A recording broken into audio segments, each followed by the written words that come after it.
युवा कार्यक्रम एवं खेल मंत्रालय भारत सरकार के स्वायत्तशासी संगठन नेहरू युवा केंद्र नागौर के तत्वाधान में व यातायात पुलिस के सहयोग से राष्ट्रीय सड़क सुरक्षा माह के अंतर्गत सड़क सुरक्षा जागरूकता कार्यक्रम का आयोजन 17 जनवरी से 23 जनवरी तक किया जाएगा।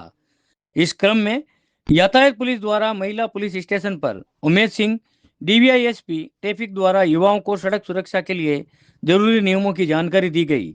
उमेश सिंह ने युवाओं को संबोधित करते हुए बताया कि प्रतिवर्ष देश में 1.5 लाख से अधिक लोग दुर्घटना से अपनी जान गंवा देते हैं, जिसमें विशेषकर 15 से 49 वर्ष के नागरिक होते हैं। सड़क परिवहन एवं राजमार्ग मंत्रालय की रिपोर्ट द्वारा पाया गया कि प्रति घंटा 19 लोग सड़क दुर्घटना में अपनी जान गंवा देते हैं और इन दुर्घटनाओं का मुख्य कारण ओवर स्पीडिंग है। इसलिए उन्होंने युवाओं से कहा कि संकल्प लें और आप स्वयं हमेशा यातायात नियमों की पालना करेंगे और दूसरों को भी इसके लिए प्रोत्साहित करेंगे। शुरू में ही जिला युवा अधिकारी नेहरू युवा केंद्र द्वारा युवाओं को उद्बोधन देते हुए सड़क सुरक्षा जागरूकता अभियान के प्रशिक्षित 27 युवाओं के सामने कार्यक्रम की विषय वस्तु रखी। उन्होंने बताया कि आज सड़क सुरक्षा हेतु 27 युवाओं की टीम बनाई गई, जो कि अगले 5 दिवस के लिए कलेक्टर चौराहा, गांधी चौक चौराहा, विजय वल्लभ चौराहा एवं पुराने हॉस्पिटल चौराहा पर जाकर गांधीवादी तरीके से फूल देकर यातायात नियमों को मानने हेतु जागरूक करेंगे। इस मौके पर महिला थाने से सपना ने भी महिलाओं के उत्पीड़न के रोकथाम के लिए बनाए गए नियमों व कानूनों की जानकारी दी। साइबर सुरक्षा के प्रति युवाओं की हेड कांस्टेबल माधो सिंह ने जागरूक किया। उन्हें बताया कि बढ़ती साइबर ठगियों से सावधानी ही उपचार है। 1930 हेल्पलाइन के बारे में जानकारी दी व समझाया कि ठगी होने पर डरे नहीं, परंतु पुलिस को संपर्क करें। SC/ST सेल पर नियुक्त कांस्टेबल सपना व संतोष ने भी बच्चों को सड़क सुरक्षा के नियमों का पालन करने और इससे होने वाली धन व जनहानि को रोकने का प्रण दिलाया।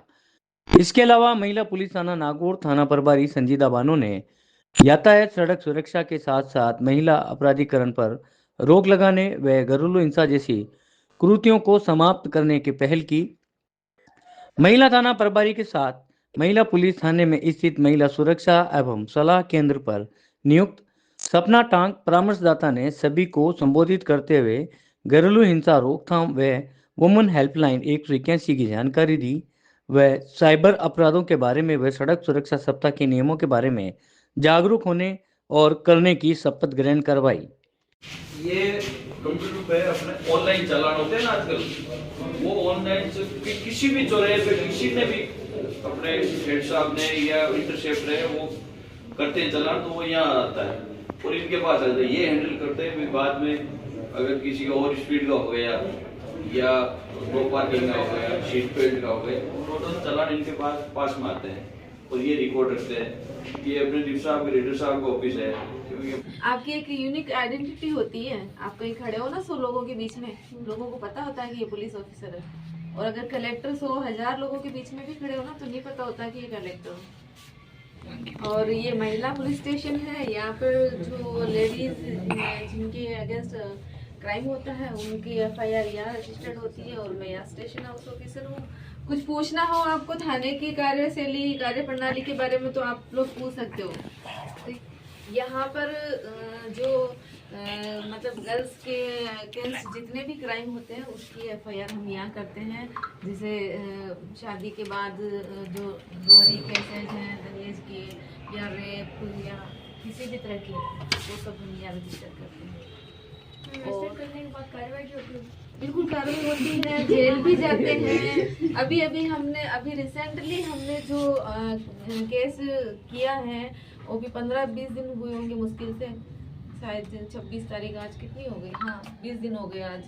तो उसमें हमने टोटल प्रोसीजर करके उसको जेल भेज दिया। वहाँ हमने फोरेंसिक से भी रिकॉर्ड भेजा कि इसके साथ रेप हुआ या नहीं हुआ, उन्होंने भी रिप्लाई दे दिया हमें इमीडिएट। सब कार्रवाई हो चुकी है और उसको तो हमने 2 दिन बाद ही अरेस्ट करके जेल भेज दिया था। और जो एक्यूज था, जो भी आरोपी था उसको, तो ऐसा नहीं है। और जो स्पेशली बॉयज़ और गर्ल्स, मेरा ये सभी से ये कहना, जो आजकल हम जो है ना फ्रेंडशिप खेलते हैं ना, इसको थोड़ा सा कम सीरियस नहीं लेना है इसको। बस हाँ, दोस्त ऐसा नहीं है कि दोस्त नहीं होते हैं, गर्ल्स बॉयज़ दोस्त होते हैं, लेकिन दोस्त ही सीमित ज़्यादा बेटर है। नहीं तो वरना अगर एक बार कोई गलती हो गई ना तो फिर अपना फ्यूचर खराब है। बॉयज़ का भी और गर्ल्स का भी अपनी भी एक डिग्निटी होती है तो डाउन होती है ना, कहीं भी अपन अगर गलत वे में जाते हैं तो। और बॉयज़ को तो फिर देखो, जो अभी जो नया लॉ बना है जुलाई में जो लागू हुआ था, उसमें तो सीधे सीधे 10 साल से कम की कोई सज़ा ही नहीं है, 10 से ऊपर ही है सब कुछ। अगर लड़की बिल्कुल माइनर है, 10 साल की है तो उसके अकॉर्डिंग, 12 साल की है तो उसके अकॉर्डिंग, 16 साल की है तो उसके अकॉर्डिंग, और बालिग भी है तो भी सज़ा तो है। तो इसलिए अपने को है ना, जो वेस्टर्न कल्चर में जो है ना, उन चीज़ों को थोड़ा अवॉइड करना है। और अपनी जो संस्कृति है, भारतीय संस्कृति में जिस तरह से हमारे परिवार वालों ने जिस तरह से हमें पाला पोसा बड़ा किया, हमें जो शिक्षा दी है, वो हमारा जो ट्रेडिशन है, हमारा जो कस्टम है, उन्हें फॉलो करना ज़्यादा बेटर है। वेस्टर्न कल्चर को फॉलो करेंगे तो हम कहीं ना कहीं भटक जाएंगे रास्ते में। जो ये जो एज होती है ना 15 से 20 के बीच में, ये एज ही ऐसी है, इसमें मतलब बच्चों को भी दोष देना ठीक नहीं है। क्योंकि है ना, आज मैं इस पोस्ट पे हूँ, मैं जब सोचती हूँ कि मैं इस एज में थी तब वास्तव में अगर मुझे सही कोई गाइड नहीं करता, सही डायरेक्शन नहीं मिलता, तो हो सकता है कि मैं भी गलत रास्ते पे चली जाती। क्योंकि बच्चों को कुछ भी नहीं मालूम होता है इस एज में कि क्या सही है क्या गलत, तो वो डिसीजन नहीं ले पाते हैं इस एज में। इस एज में मतलब अपने पेरेंट्स या रिलेटिव्स या दोस्त जो भी हो, वो पॉजिटिव डायरेक्शन देने वाले होने चाहिए। नहीं तो अगर किसी ने भी थोड़ा सा गलत आपको बता दिया तो आप उधर चले जाओगे, आप डिसीजन भी नहीं ले पाओगे कि क्या सही है क्या गलत है।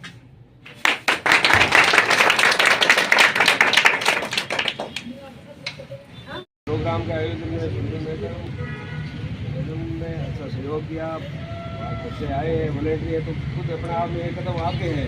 तो यहाँ से जो सीट पे जाएंगे तो 2 कदम आगे और ज़्यादा बेहतर कर पाएंगे। ये भी अच्छी बात है, आप लोग यहाँ समय निकाल के आए, बहुत बहुत प्रयास कर रहे हैं और भी जगह जिन लोग प्रयास कर रहे हैं, लेकिन फिर भी लोग शिकार हो रहे हैं। जबकि डिजिटल अरेस्ट के बारे में आप लोग तो बिल्कुल ही क्लियर हो जाओ कि डिजिटल अरेस्ट नाम का कोई भी ऐसा प्रावधान नहीं है कि पुलिस या कोई भी लॉ इन्फोर्समेंट एजेंसी इस तरह से डिजिटल अरेस्ट कर सके। तो डिजिटल अरेस्ट कोई कहता है यदि तो वो बिल्कुल ही गलत है।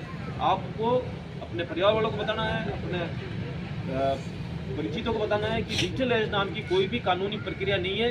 कोई भी यदि कानून में यदि है तो सीधा फिजिकली उसको गिरफ्तार किया जाएगा और फिजिकली उसकी इन्वेस्टिगेशन की जाएगी। कोई भी कानूनी एजेंसी कभी डिजिटल अरेस्ट नहीं करेगी। समझ आ गया? डिजिटल अरेस्ट नाम का कोई कानूनी प्रावधान नहीं है। इसका मतलब कोई कर रहा है यदि तो वो फ्रॉडर है, वो फ्रॉड करना चाह रहा है, तो इससे बिल्कुल सावधान रहना है।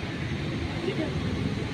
इसके अलावा जैसे कोई धमकी देता है कि फला व्यक्ति को गिरफ्तार कर लिया गया है, ठीक है, बच्चे को गिरफ्तार करने का कहता है कि साहब आपके बच्चे को गिरफ्तार किया, छुड़ाना है, इसके लिए इतने पैसे चाहिए, तो वो इस टाइप से कॉल करता है। पुलिस कभी कॉल नहीं करती, कोई भी कानूनी एजेंसी सीबीआई या ईडी वगैरह कोई कॉल नहीं करेगी ऐसे। वो करना हो तो लोकल जो पुलिस एजेंसी है, लोकल एजेंसी है, थाना है, उसके माध्यम से करेगी। ऐसा कोई कॉल कर रहा है तो वो कर रहा है तो फ्रॉड है। ठीक है, इससे भयभीत नहीं होना। हाँ, वो एक ऐसा आ रहा है कि पैसे जमा करने होने का एक फेक मैसेज भेजता है कि आपके खाते में गलती से पैसे आ गए, मैंने पैसे भेज दिए जो आपके खाते में, और उसका मैसेज बना करके, SMS मैसेज बना करके, टेक्स्ट मैसेज वो भेजता है कि देखो ये आपके खाते में क्रेडिट हुए हैं पैसे इतने। वो जबकि फ्रॉड होता है और फिर वो कहता है कि साहब मेरे पैसे वापस डालो आप। तो इस तरह से वो एक बहुत चल रहा है ऐसा। तो उससे एक बार पुष्टि करनी है बैंक से कि पैसा आया। पहले तो उन पर विश्वास नहीं करना, वो बिल्कुल फेक है, फ्रॉड है। लेकिन यदि आपको और भी कुछ यदि इसमें है तो बैंक में पता करो आपके वास्तव में खाते में पैसे जमा हुए नहीं है, फिर कोई एक्शन लेना है। ऐसे बिना सोचे समझे और तुरंत कोई भी एक्शन नहीं लेना है कि तुरंत मुझे खाते में पैसे जमा लगा दिए। वो इस तरह से करता है कि साहब मेरे तो बीमार है पिताजी, मेरे को ऑफिस अर्जेंट जरूरत है, गलती से पैसे ट्रांसफर हो गए, मेरे वापस करो, वो फेक होता है। तो ऐसा किसी मैसेज पे बातों में नहीं आना। दूसरा, अपने परिचित की रिश्तेदार की DP लगा करके और रिश्तेदार बन करके फोन करता है कि साहब अर्जेंट पैसे की जरूरत है, मेरे खाते पैसे जमा कराओ, मेरा ऑपरेशन होने वाला है, ये होता है। तो इस तरह से वो आगे भावावेश में आकर के उससे पैसे जमा करा देते हैं। तो ऐसे भी कोई पैसा जमा कराने का मैसेज फोन करता है तो उस पर विश्वास नहीं करना है। DP जो लगा रखी है वो कोई ज़रूरी नहीं है कि वो आज के सोशल मीडिया पर बहुत सारे फोटो उपलब्ध है, फोटो उनकी लगा देगा और उसके बाद वो परिचित बन के पैसे मांग लेगा। उस पर विश्वास नहीं करना है, उसको पुष्टि करनी है। आप उससे बात करो, दूसरे नंबर पर पुष्टि करो, उसके बाद कोई एक्शन लेना है पैसे जमा करना, इससे पहले पुष्टि करना है। एक बार हड़बड़ाहट कर लिए, वकील साहब आए यहाँ पर जो वो फटाफट ऐसे उन्होंने बिना कुछ सोचे पैसे जमा, उन्होंने सोचा ही नहीं। वकील बहुत पुराने, लेकिन उन्होंने सोचा नहीं कैसा वो दिमाग इस तरह से वो मतलब कर देते हैं कि वो उसमें आदमी ब्रेन वॉश कर लेता है, जो उससे वो दिमाग में उसको सोचने का मौका नहीं मिलता और उसको, ठीक है ना। तो इस तरह से बातों में उसको प्रभाव में नहीं आना, विवेक काम लेना सबसे बड़ा विवेक है। दूसरा एक और लालच दिया जा रहा है शेयर बाजार में इन्वेस्ट करने का, कि आप शेयर बाजार में इन्वेस्ट करो हमारे माध्यम से तो आपको रातों रात इतना मुनाफा मिल जाएगा। तो ऐसी कोई भी स्कीम नहीं है भारत सरकार द्वारा अप्रूव के जिसमें रातों रात को मुनाफा मिल जाए। ऐसा कोई लालच देता है तो भी उसके में नहीं आना है। ये लोग जो है फ्रॉड करने वाले हैं, वो किसी ऐप के थ्रू पैसा इन्वेस्ट कराते हैं, उसमें मुनाफा दिखता है लेकिन वास्तव में होता नहीं है और वो पैसा डूब जाता है। तो ऐसा कोई यदि शेयर बाजार में इन्वेस्ट आपका कोई परिचित आपका परिवार भी करता है तो उसको ये बताना है कि इस तरह से कोई भी ऐसा लाभ नहीं मिल सकता कम समय में। यदि कोई दे रहा है तो वो फ्रॉड है। ठीक है, थैंक यू।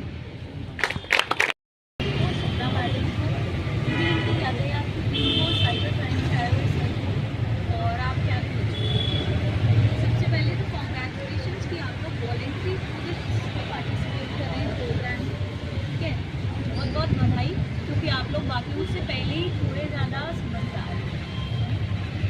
यहाँ पे आपको बहुत सारी जानकारी मिली, सर ने आपको बताया किस प्रकार से यातायात के नियमों का हमें पालन करना चाहिए और हमें आगे 5 दिन है हमें सबको समझाना यही है बहुत प्यार से कि आप लोग यातायात का नियमों का पालन कीजिए, हमारे लिए नहीं, चालान के डर से नहीं, ठीक है, अपने लिए, अपने परिवार के लोगों के लिए।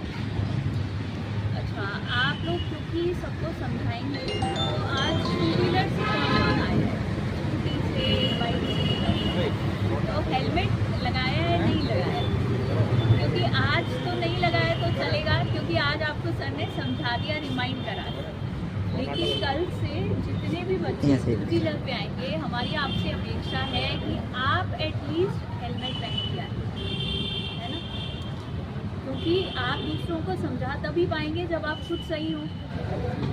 हमें पता चले अरे ये तो खुद ऐसे आ रहे हैं, पहले हमें आपको समझाना पड़े कि अरे भाई हेलमेट पहन के आना, ठीक है, वो नहीं होना चाहिए। तो आप सभी को समझाएंगे, यातायात के नियमों के बारे में बताएंगे। उसके अलावा एक निवेदन आप सभी से ये और करेंगे, विशेषकर जितने भी युवा होते हैं, मैंने देखा है ये मेरे भी फ्रेंड्स बहुत करते हैं कि मुझे रैंडम कोई मेरा दोस्त मिल गया, अगर मैं जा रही हूँ 2 व्हीलर से या 4 व्हीलर से और वो मिल गया तो पैरेलली ड्राइव करना स्टार्ट कर, है ना। कहीं पर आपको कोई आपका दोस्त मिल जाए तो एक जगह रुक जाइए, किसी से भी परिचित से आपको बात करनी है, 2 लोग पैरेलली बातें करते करते जा रहे हैं, वो बहुत एक्सीडेंट्स खुद भी शिकार होते हैं और दूसरों को भी करवा दो, ठीक है। इसके अलावा आप लोग को कोई भी डाउट हो किसी भी नियमों के बारे में कुछ भी, तो आप क्लैरिफाई कर सकते हैं। कल से आप लोग सभी विभिन्न चौकों पे टीम्स में, हम लोग टीम बना देंगे आपकी आज की, और टीम्स में आप लोग खड़े रहेंगे, लोगों को प्यार से समझाएंगे, यातायात के नियमों का पालन के लिए उनको बताएंगे, ठीक है।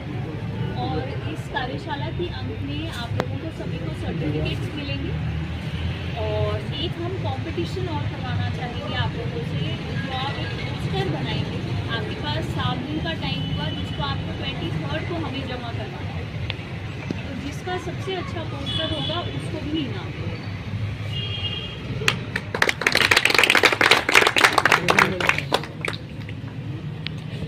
के अंदर हमारा एक ऑफिस है, उसके अंदर 458 में गरीब इंसान की हम लोग काउंसलिंग करवाते हैं आप लोगों के, जो भी अगर परिवार में किसी की भी प्रॉब्लम हो, किसी को भी किसी प्रकार से दिक्कत हो तो हमसे संपर्क कर सकते हैं।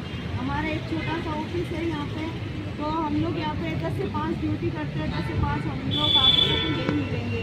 और एक जैसा कि अभी सर ने अपने को यातायात के बारे में बताया, फ्रॉड के बारे में बताया, तो ये आप लोगों के लिए बहुत अच्छी चीज़ है कि भाई आप लोग इस तरीके से फ्रॉड से बच सके, है ना, क्योंकि आजकल ऐसे फ्रॉड काफ़ी हो रहे हैं। आप लोगों को इस फ्रॉड से बचना चाहिए। और एक इंस्टाग्राम पे फेक आईडी बना के आप लोग इंस्टाग्राम पे भी कोई भी पोस्ट आप लोग डालते नहीं डालते, तो वो इंस्टाग्राम की आईडी पर से आप लोगों की देखिए और किसी भी प्रकार से असली वीडियो भी बन सकती है आप लोगों की, तो उससे भी आप लोग बचें। आप इंस्टाग्राम पे भी पोस्ट ना डालें, क्योंकि कि और इंस्टाग्राम पे जो भी ठगी हो रही है वो अपन जैसे किसी भी चीज़ का ऑर्डर अपन ने किया, आपने से मांगेगा कि भाई आप ऑनलाइन पेमेंट करो, आप कैश ऑन डिलीवरी नहीं है तो वो कैश ऑन डिलीवरी हो तो ही आप लोगों को वो चीज़ परचेज करनी है, वरना आप परचेज मत करना। वो भी एक ठगी फ्रॉड के अंदर आता है।